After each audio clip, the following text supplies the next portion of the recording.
All right, hello. My name is Bubba Josh. Welcome to an episode of Bubba Josh Productions. First of all, let me introduce you to the newest member of the Bubba Josh family, my co-host for this series that we're gonna do, Brittany. Hi. And this is B and B Beats, Bubba and Brittany. You get it? Where every episode, pretty much, we'll be talking about songs and music in general, just whatever is off the top of our head. And it is going to be mostly unscripted. It's pretty much us just chit chatting, and for you all to watch our chit chatting because we are so interesting. We have fun. So yeah, on our very first episode, first of all, let me just thank Livia's Coffee for letting us use their room here. Cheers. Cheers. One of the best coffee places here in Sierra Vista. Mm-hmm. I am drinking a mocha white chocolate. I don't do my coffee straight up. And I'm drinking a vanilla bean cream hot. Mine is iced. I can't do hot coffee right away. Well. So our first episode of B&B Beats is songs that people think are love songs, but if you listen to the lyrics, they technically aren't. Mm-hmm. And I think there's two well-known ones. There'll be more that aren't well-known, and we'll get into that here in the video too. But I think the best thing is to start off with the two well-known ones. The first one is, he even said it in an interview himself. Sting said it in an interview himself. The stalker anthem is what I call it. Yeah. I'll be watching you. Now, people think this is a love song because it sounds like I'll be watching you because I love you, but technically really isn't. Yeah, I think things like Twilight probably romanticize the whole watching you when you sleep. But yeah, I've always found that a bit creepy. Yeah. Like, why is he watching every step she takes, every move she makes? Yeah, like a bit much. Yeah, he said that, like I was saying at the beginning, he said that in an interview that he meant it as a stalker song. It was his way of, yeah. I don't even know if he mentioned who it was about. Probably a good thing he did it if he did it. Probably be pretty incriminating. Yeah. But he said it's his legal way of stalking the person he had affection for. That's just wild to me. Like how bold people are to come out and be like, yes, I'm committing a crime and this is how I'm getting away with doing it. Like OJ would be proud. There you go. That's the first OJ reference on Bubba Josh Productions I believe we've had, and I've been doing these videos for going on 3 years. Well, I know everybody has their take on that, but I don't know. I think you did it. All right, he probably did. Yeah. Yeah. Wrote a book about it afterwards. Yeah, if I did it. Right? I think that just shows how people can use like media and like things like songs and books to just really show the dark side of humanity. Yeah, that is true. Okay. Well, moving on, the other song, and some people will tell you no, it's not a love song. Some people will tell you it is, but that defeats the point of what we're trying to talk about here. But a lot of people I know consider it a love song, so that's why I'm throwing it on here, even though I know it isn't, and a lot of people truly know it isn't. Panic at the Disco, I Write Sins, Not Tragedies. I've heard a lot of people say they have this played at their wedding reception because it being a love song. I mean, if you know, you know. Like, I had my emo era back in the day, so yeah, that's not one that I played at my wedding at all. I wouldn't. I mean, yeah. I'm not married yet, and I don't know if I ever will, but if I was to get married, yes, definitely not going to be played at my wedding reception or on the honeymoon. I think it's pretty obvious in the lyrics. They're behind closed doors. Things are going on. He's like, do you have any decency? Like, he's literally talking about it, and people still will play it at their weddings. And I've heard it too. Like people are like, oh, I'm gonna play this at my wedding, and everybody gets so excited and they all dance to it and they're having a great time. I And think it's just so funny Yeah. to watch. I think for the most part, people play it as a joke because, I think so. but at the same time, there are people out there who swear that it's a love song.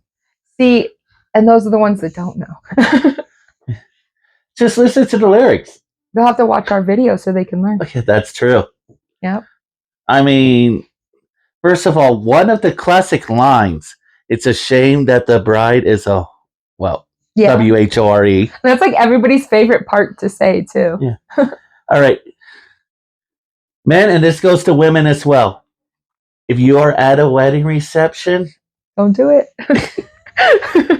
and your newly spouse requested this from the DJ, that is a red flag. Red flag energy. It is one thing if the DJ decides to play it themselves or one of the wedding guests decide to request it. Mm-hmm. But if your newlywed spouse requests it, yeah, that is a red I'd flag. be concerned they're trying to tell me something. Yeah, same. What are you trying to say? All right. And while I was looking for songs to talk about this, there's one that actually shocked me. Yeah. The Weeknd's Can't Feel My Face When I'm With You. You know what? That's a really popular one too. Yeah, they say that's meant to be a love song. If you listen to the lyrics in the video, yeah, but I was researching. It's about drugs. Yeah. Like it's about that part when people do drugs and their face gets all tingly and goes numb. Like the euphoria. And I don't know how, like I guess I hung out with enough ravers that like I've never done like Molly or ecstasy or anything like that. But from what I've heard that those effects are like, that's kind of what he was describing. So when I listened to it, I was like, there's no way he's not talking about something like that. Yeah, I've never done it too. I've had friends who have done it. I am not mentioning names. I'm not incriminating. And I'm not judging either if you have. And also I personally haven't. Yeah, and also I'm not judging, but at the same time, it can be really bad. So Bubba Josh Productions doesn't condone any. Not judging, but not condoning. Right. And that's the 3 I have. And while we were getting set up and all the way doing this, you said you found some yourself? I did. So one of them was from Aerosmith, and it's one that my cousin actually always loved when we were little. It was like her favorite song, Don't Want to Miss a Thing. Really? That's not a love song? So it is a love song, but not in the way that people think it is. Oh, explain. So a lot of people think that he's talking about a woman, like a girlfriend or a wife, and it is played a lot at weddings. Yeah. He's actually talking about his child. Oh, that's sweet. Like, I don't want to close my eyes. I don't want to think. He's talking about how kids grow up so fast. He doesn't want to blink because he doesn't want to miss one moment of the growing up process. And if you think about it, like that makes so much more sense. Yeah, and looking back in hindsight, that would make so sense because the father in Aerosmith, Steven Tyler, the daughter is Liv Tyler, who played in the movie Armageddon, and that song was part of the soundtrack for. And the music video showed Liv Tyler. I'm a wrestling fan. Sorry, that just bled right through. But it's like it happens. Yeah, it's like wow, yeah. Like it hits you now, right? Like hindsight being 2020. Yeah, that kind of makes sense. It all comes together. And then another one was sorry, folks. No stitches. Deal with it. I do have some of my notes here, but one of my favorites, and I grew up listening to this all the time. My dad loved this song, but so do many people. Hotel California by the Eagles. So that's a good one. The misinterpretation is that it's a song about a fancy hotel in California. But if you know that in reality, it's actually a metaphor for the dark side of fame, excess, and the music industry. So the lyrics note that to note would be, you can check out anytime you like, but you can never leave. Right. And the hotel symbolizes addiction and the trappings of success. Now, my dad had a different take on this, which may not have been what the artist intended, but he mentioned that he thought it was about jail. And in Okay. Cal City, California, there is a prison that I've heard some people refer to as Hotel California.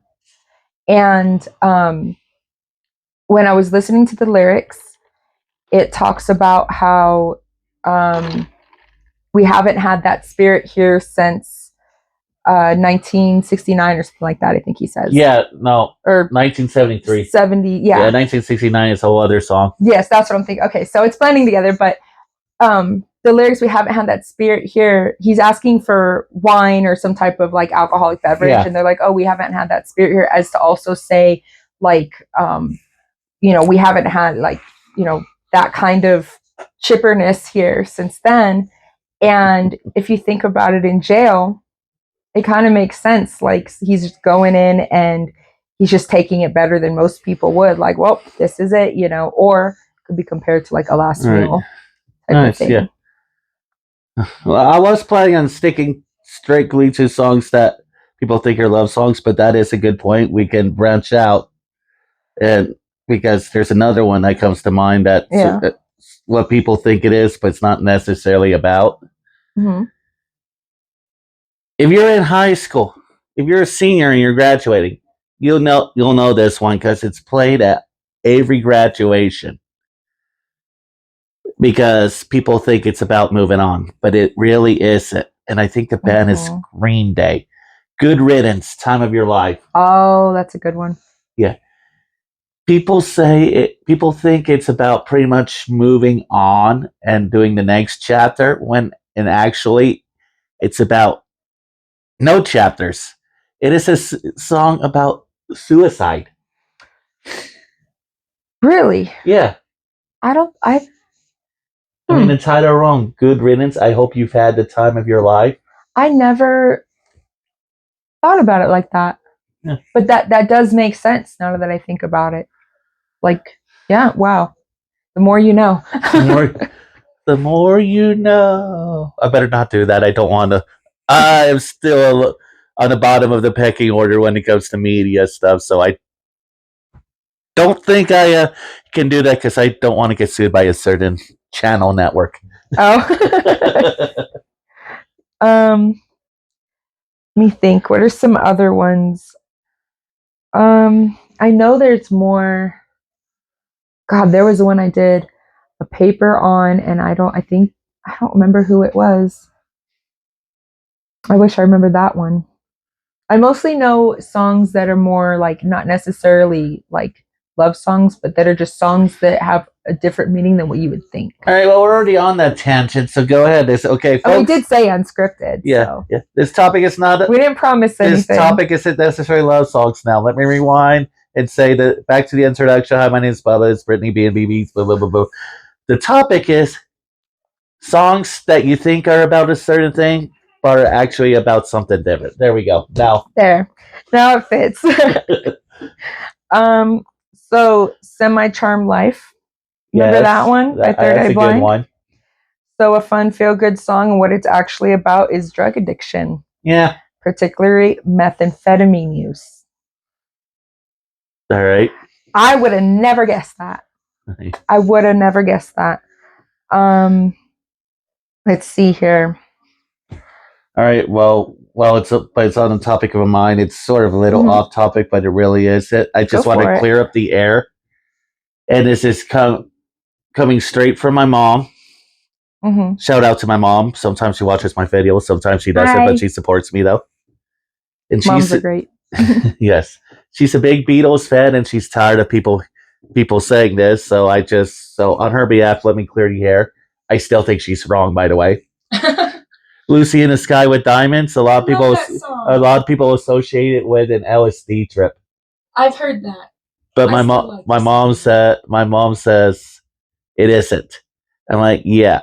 Okay. Anyway, I just wanted to say that on her behalf, but like I said, I don't agree. I think it is because it makes sense.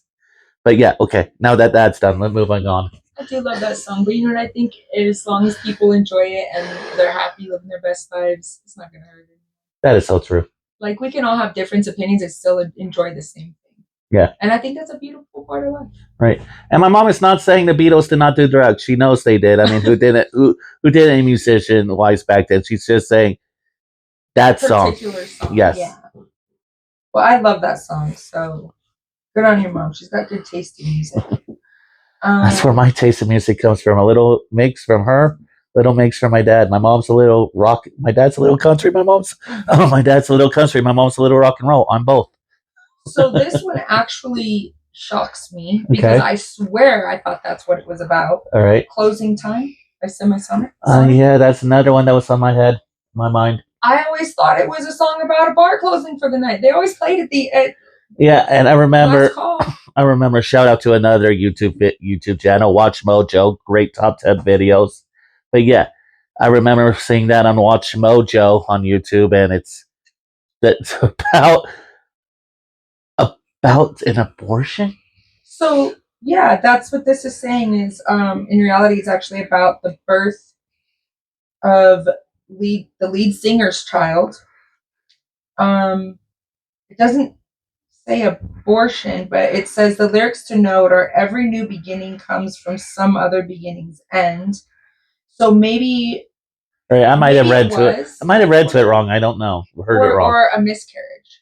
That's Like probably a Rainbow yeah. Baby situation. Yeah. If that's truly what it's about, he really knew how to hide it in the lyrics and make it stretch. But Because it makes sense though that it would come off as a bar song because loss is Yeah. hard to grieve with, and a lot of people do cope by they go down to Yeah. their bar, Yeah. they grab a drink, and they just try to process it. looking back, you could, and most of these songs we're talking about, if you listen to the song closely, it might sound like what you think it's about. Yeah. But there's like one lyric or one line that gives away what it really is, Mm-hmm. and I think that line in that is, "This room won't be open till your brother or your sisters come." Yeah. See, Because it'd be like, yeah. why would that be about going back to the bar? I mean, I know, but that's for everybody, not just your family. So Yeah. that one I line. think there's always like when you know a song isn't what it seems to be is when there's those lyrics that throw you off and kind of confuse you, but then our cognitive dissonance kind of kicks in and we're just like, yeah, okay, and then we keep going and don't really think much about it. But like I feel like that should spark us to like look into it more. But yeah, so that I actually really like that song. I had no idea. It says the song was written while his wife was pregnant, symbolizing the transition into fatherhood.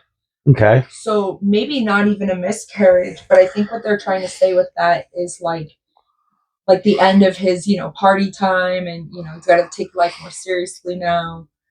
Every beginning comes from some other Beginning's end. Yes, I bet that right there, that makes completely sense. Like his young adult life now, Yeah. he's got to be serious. He's got responsibilities. Yeah, every beginning comes from another beginning's end. That makes more sense about that than it does closely of a bar. So it's like a little grab bag there.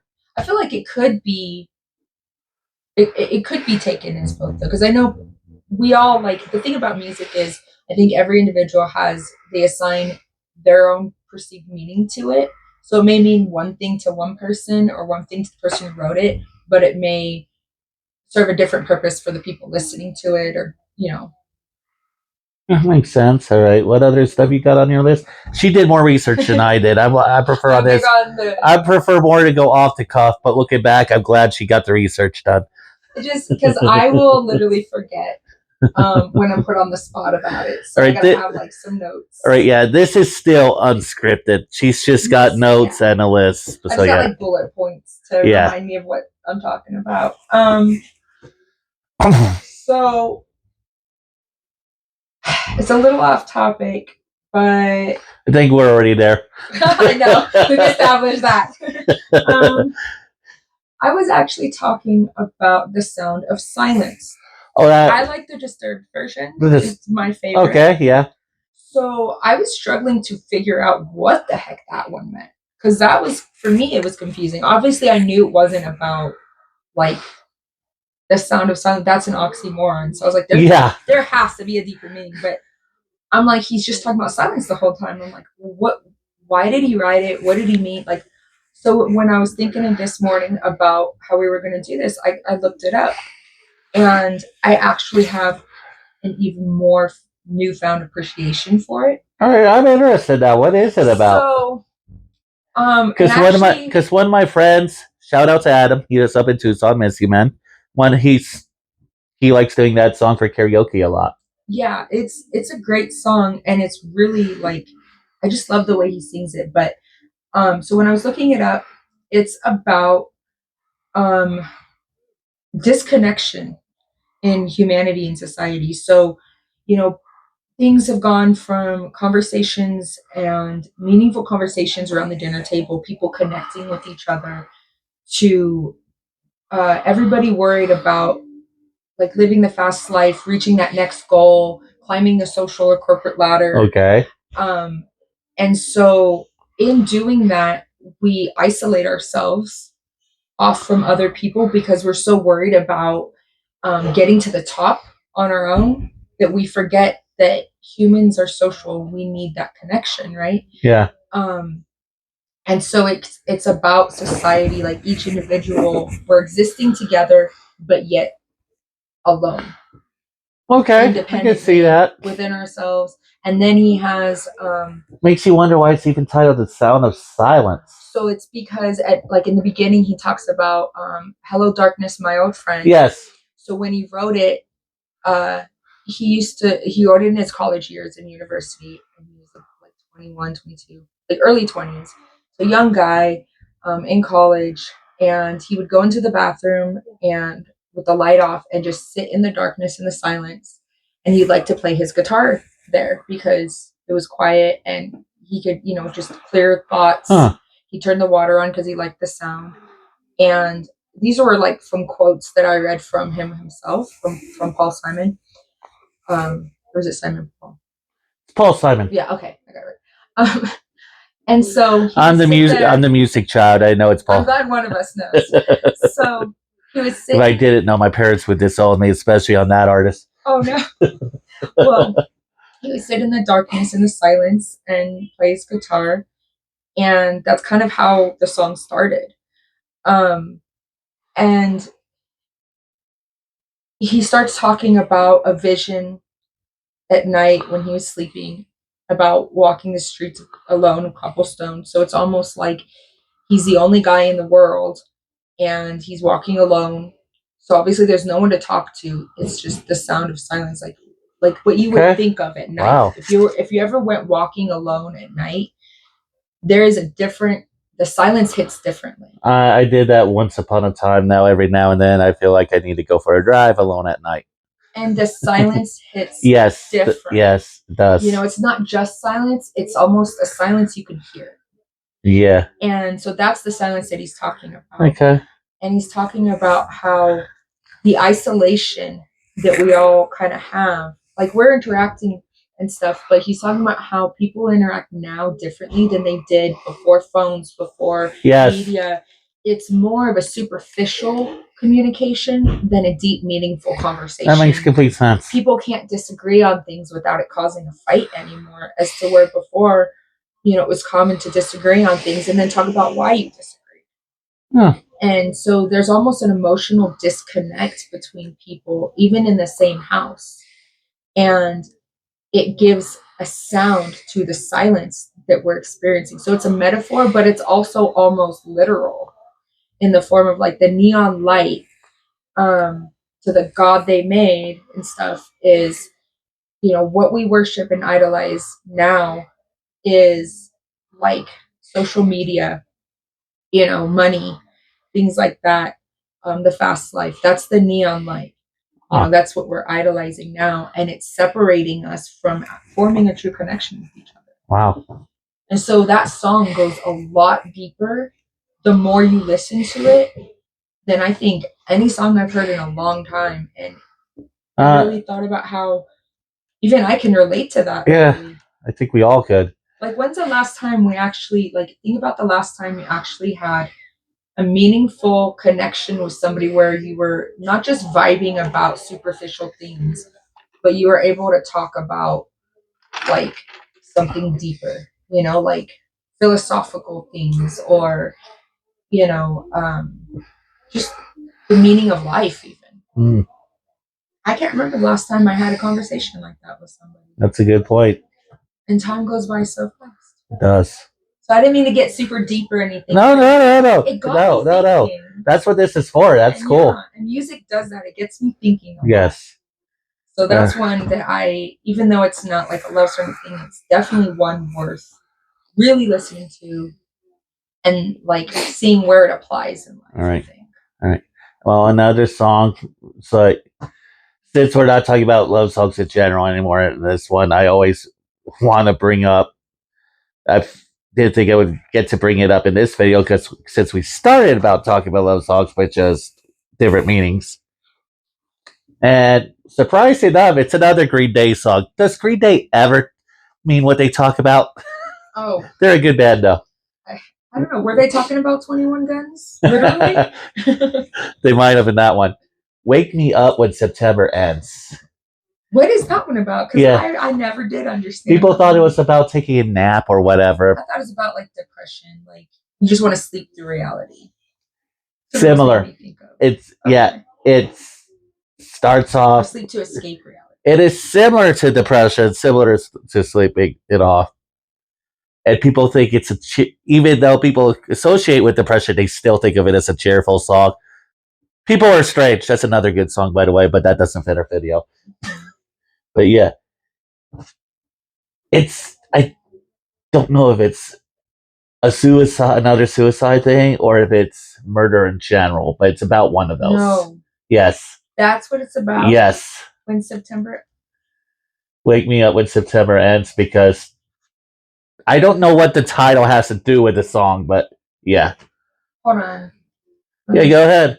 At least that's what I've been told. I could be wrong, but let's find out real quick.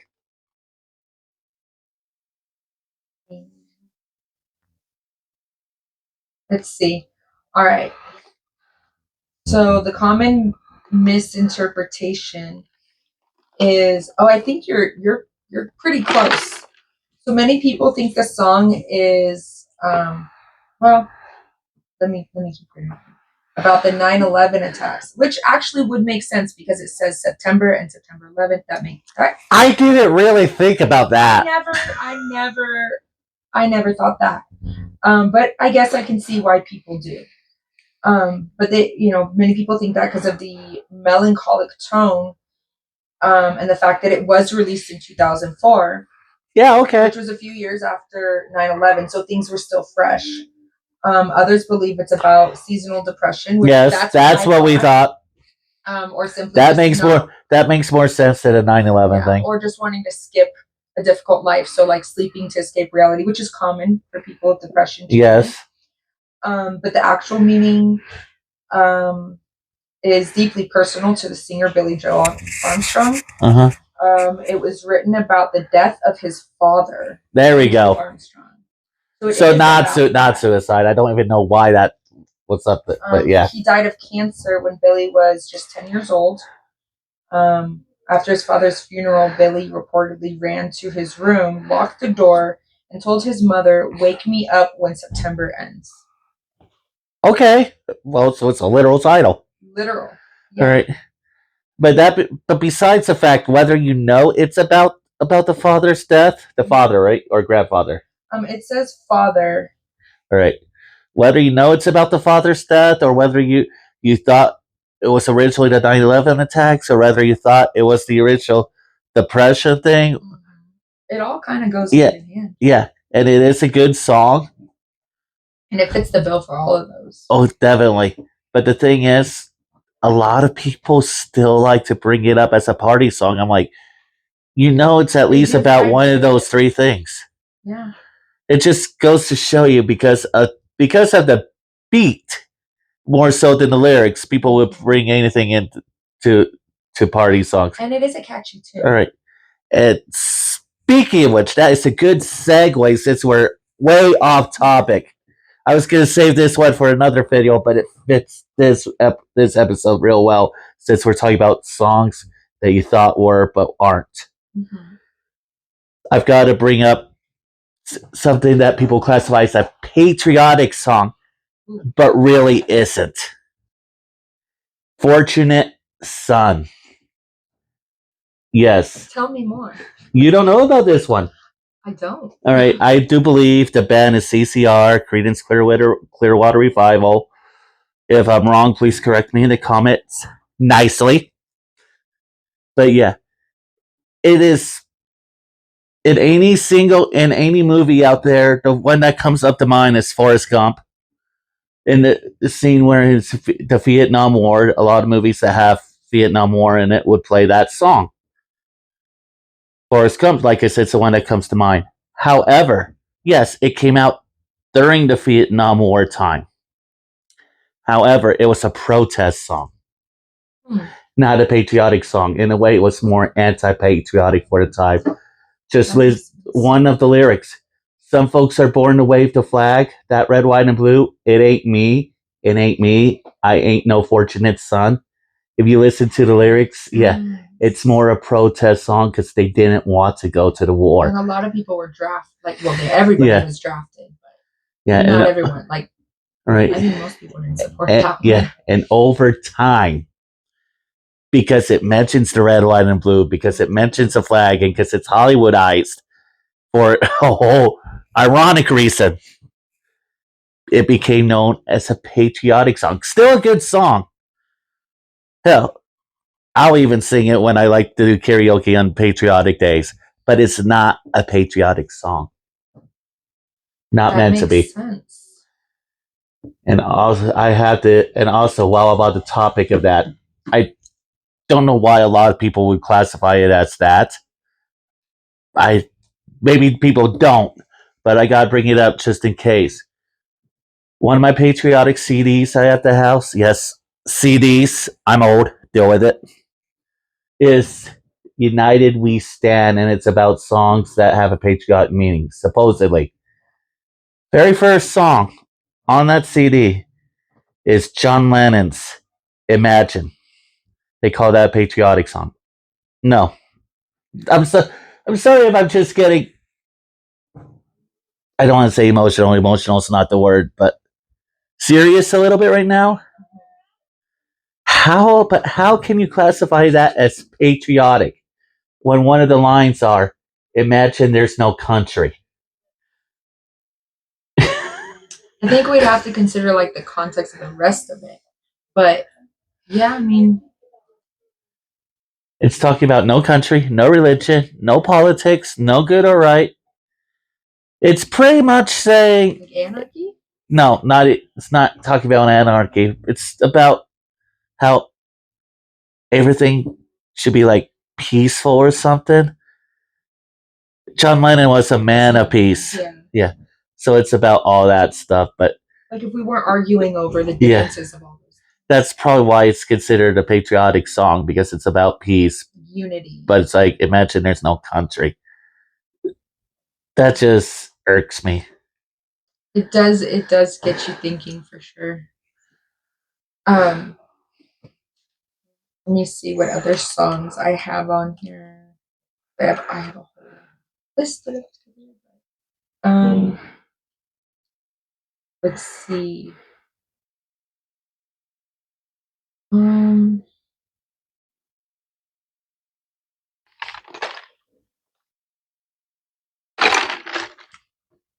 already went over those ones. Yeah, she sent me a text about the list, and about that some of that stuff. I'm like, I've never heard that. I've never heard that. I've never heard that. Okay. So Outkast, Hey Ya. Good song. We all danced to that one. Oh yeah, that's a definite please tell me it's not meant to be a dance song. So what people think is a fun dance song. Oh, here we go. We all think that, right? And what it actually is a cynical take on relationships and how people stay together for the wrong reasons. I can understand that. We've all had that. But we vibe into it. That's a good, it's got a party sound. Yeah. I think one thing about music that I've noticed is a good a lot of good songs have dark lyrics but an upbeat tone to them. Oh yeah, that's a catchy beat. Yeah, we could totally talk about stuff like that on another episode, because there's a lot of stuff like that too. And that's a common theme that I'm noticing in all of these is like the beat makes you think one thing, but if you actually listen to the lyrics, then it makes more sense. Yeah. Um, I'm surprised I don't have any country songs off my head because, yeah, as you can tell, I'm a country guy, hence the hat, hence the name Bubba. And I know there are a few. I've talked about it in the past, but nothing comes to mind right now. So to piggyback off of the patriotic Yes. ones, another one, I think this one you might have mentioned, "Born in the USA." Oh yeah, By Bruce Springsteen. So that's a good one. So a lot of people take that as a patriotic anthem celebrating America, but in reality, it's another critique of the Vietnam War. A lot of these patriotic songs are. It's just so funny. Yeah. So, well, a lot of them, especially the ones that were written around that time, they're going to sound patriotic, but they're actually like nobody had fun during that time. It wasn't a good. It was sad. But the lyrics to note would be, "Sent me off to a foreign land to go and kill the yellow man." The song's upbeat stadium rock sound often leads people to overlook its somber lyrics about disillusionment. Okay. Didn't think about it that way, but yeah. So that's one. I know the Beatles have like a whole bunch. Oh yeah. Around that time. Yeah, I also got one that's not necessarily patriotic. Yeah, sorry about this weird segues. But it's just stuff that comes to mind. I feel like that's how we get a good content. Yeah. Just kind of go with the vibe. Yeah, another one that a lot of people like karaoke and like dancing to. Bryan Adams, Summer of '69. Ooh. Yeah. First of all, the Bryan Adams himself, the guy who wrote that song, too young to know about that year. Or right now too old. He was. Yeah, you know what I'm trying to get at. First clue, right? Yeah. It's not about the year. A lot of people think it's about sex itself because the number 69. It's not even about that. In a way, it is, but it's more of a drug reference. I don't know how, and I don't know what to talk about when say it's a drug reference, but a lot of people say it is. So it's partly sex, partly drug reference. But yeah, not about a guitar at all, like in the song, and it's not about the year at all. I'm looking up the lyrics right now because you got me thinking now.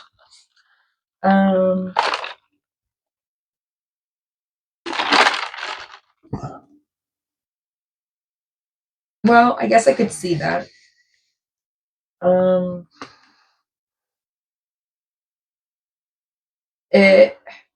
Me and some guys from school had a band and we tried real hard. Uh-huh. Jimmy quit, Jody got married, and I should have known we'd never get far. Maybe that part, because if that's what they were doing, Yeah. It's a reflection on how dreams fade. Oh, when I look back now, that summer seemed to last forever. Those were the best days of my life. So nostalgia for when a time. All right, so it's not really a drug reference. I don't know why that's in my head.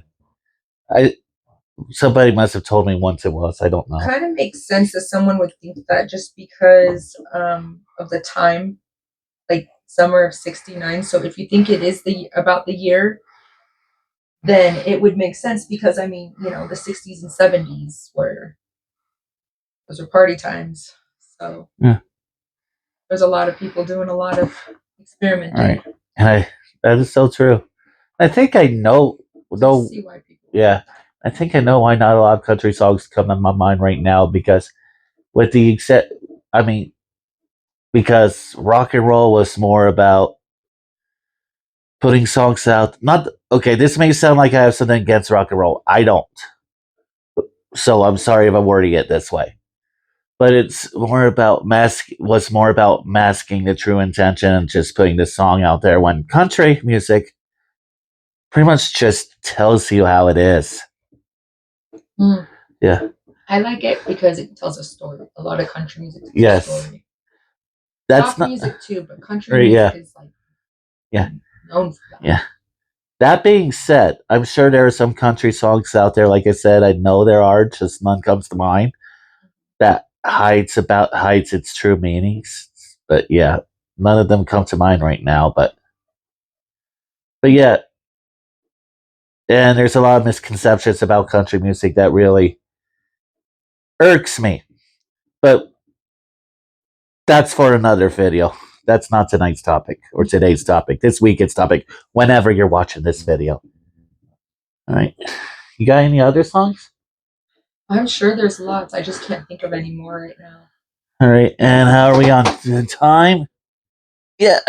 Okay. We don't want to make this video go long. We're reaching the 40-minute mark, so I think that's about good for this topic. Thank you for watching. How you like your first Bubba Josh Productions introduction? I had a lot of fun. Thank you for having me on. I really enjoyed it. I hope we can do a lot more. Oh yeah, definitely. We're gonna and definitely here because I love this. I told you it. Isn't it awesome? Yeah. This is literally where I come to take my test to study. I take proctor test for my bachelor's degree, and it's all online, so I have to have an enclosed room, no papers on the wall, has to be like clutter free, and it's like where is perfect? Yeah, it works. Where is more perfect? Yeah. And they have great coffee. Yeah, I'm looking. Yeah, I was always looking for more locations to branch out and more different series because I don't want to be stuck on just one. Mm-hmm. And I think I found a new one, B&B Beats at Livia's Coffee with Brittany as my co-host. So yeah, Livia's Coffee in Sierra Vista. So if you're in the area, check it out because this place is so awesome. Yeah. And all the employees here are just extremely kind and nice. All right. All right. Before I do my closing spiel, is there anything of yours you'd like to plug since you're my official co-host now? Sure. I work for Nellie's Wicks and Bricks, and it's located in Tombstone, Arizona. And we sell homemade candles and soaps and home products now. Yeah. So if you're in Tombstone, check it out. And everything's natural, all natural, and made in the store. Yeah. And when I first met her, she was talking to me about possibly doing a YouTube video to sample stuff. I would love to do that sometime. Definitely. I think next video that we do, I'll bring some things, and we can check them out. All right, that'll work. Tell me what you think of them. Okay. So and as always, I'm Bubba Josh, and I have different videos here. I got B&B Beats. I do my top 10 list. Check that out. I do monthly movie reviews. I don't know what March is going to be yet, but February's is up already. If you haven't checked that out yet, I help out Thunder Mountain Wrestling, doing videos for them. I try to keep Thunder Mountain, even though I like Thunder Mountain Wrestling, I like to plug them. This is seldom when you'll hear me talk about them in a video that is not Thunder Mountain Wrestling related. I try to keep Bubba Josh separated from Thunder Mountain Wrestling's representation of Bubba Josh. A whole different thing. I do top 10 lists, like I said. When it gets warmer in the summer, I'm going to be at the Veterans Park doing a 100 plus, because now I'm at under 11, so it's whatever plus subscribers milestone video. I don't know if I told you about that one. No, you haven't. I'm like just now hearing of it, you guys. All right. Oh my goodness. All right. It pretty much met some of my friends. We're going to be at the park, and there's going to be some type of challenge. I don't know if it's going to be a ticket drawn or whatever, but the winner will get to pie me in the face on the video. Really? Yeah, the whole thing's going to be recorded. I didn't know what to do originally. It was going to be bowling, but some of them can't bowl, and I don't want people to spend a lot of money to do it. And the reason why I say in the summer at the park, I don't have to clean up the mess. There you go. You know what? Let me know when you do that. I want to be there. Do you want to watch it, or do you want to be one of the people with a chance to pie me in the face? I don't know. I haven't decided yet, but I'll bring the tripod either way. That way we can all see it happen. There you go. So got that, and it is still in the works. Still got to figure out when and where. Don't know how soon it'll be. Don't know it'll be. Hopefully it'll be this year, but it's still in the works for Dysfunctional Cooking with Queen Maria, her own cooking show. All right. I got a Let's Talk Horror series. Right now there's only one episode of it, but eventually I'll have another episode, and it's going to be featuring a Thunder Mountain Wrestling wrestler, a wrestler in general, who's best of both worlds. Talking about ranking our favorite pro wrestlers in horror movies. Yeah. You got all that stuff. There's probably some stuff I have not mentioned. But yeah, that's my YouTube stuff. If you want to catch me live and in person, every Thursday night, I'm at the American Legion Riders 52 off of Theater Drive here in Sierra Vista, hosting Bubba Josh Productions Trivia Night. And most Saturdays, with a few exceptions here or there, you can catch me at the Horn Toad helping out DJ Dante. My DJ name there is DJ Desperado.